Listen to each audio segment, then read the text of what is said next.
May nag-reach out, follow up lang nag-reach out na po ba kayo dun kay Coach Tab to have him explain kung ano yung wisdom ng kanyang coaching style? May nag-reach out na, kausap niyo na ba siya to explain yung kanyang coaching style? On the part of the UAAP, I mean, kasi just like any, of course, this is a very tragic incident, no? But first, unang-una, the Ateneo requested for privacy and space, no? That's very important. But of course, something tragic happened.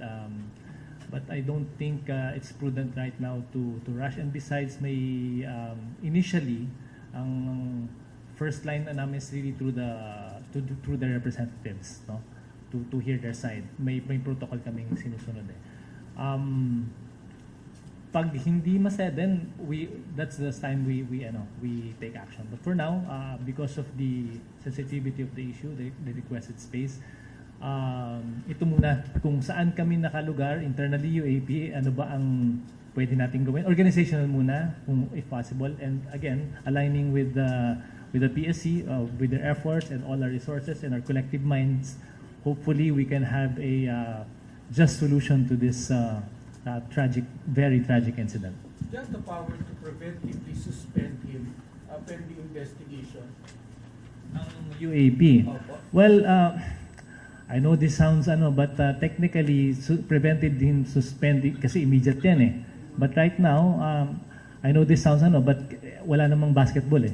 So there's nothing to suspend initially, no? So whatever preventive suspension, I don't know whether or not their institution will do that. It's really based on their prerogative. So insofar as we're concerned, the basketball season for that matter has not begun. Last two questions.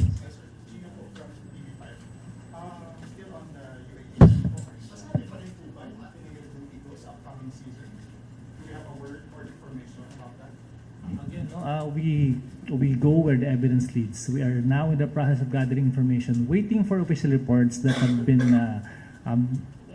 undergoing, no? And I believe Ateneo has already made a statement as well, page 2 of their June 9, 2026 statement, that they have cooperated with the NBI and CIDG.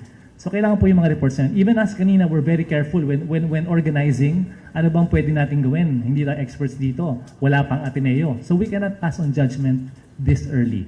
Okay, not to trivialize what happened, but again, elementary due process states that everyone should be heard. And the expertise of each agency should be considered. So not to pass judgment also. I know you're very careful right now, pero wala pa tayong nakikita possible sanctions talaga. So sa tanong lang ng tanong ni Kuya Mark Salazar, sanctions for Coach Bob. Again, no, we have to go where the evidence leads. So wala pa. Kasi pati yung preventive suspension, may mga purpose. It's not actually a penalty. It's not a sanction. It is a preventive measure, no, to destroy administratively. It's to para wag maapektuhan yung witnesses or to destroy evidence. But insofar as the UAP is concerned, wala naman siyang access to any UAP record and there's no one to influence in the board.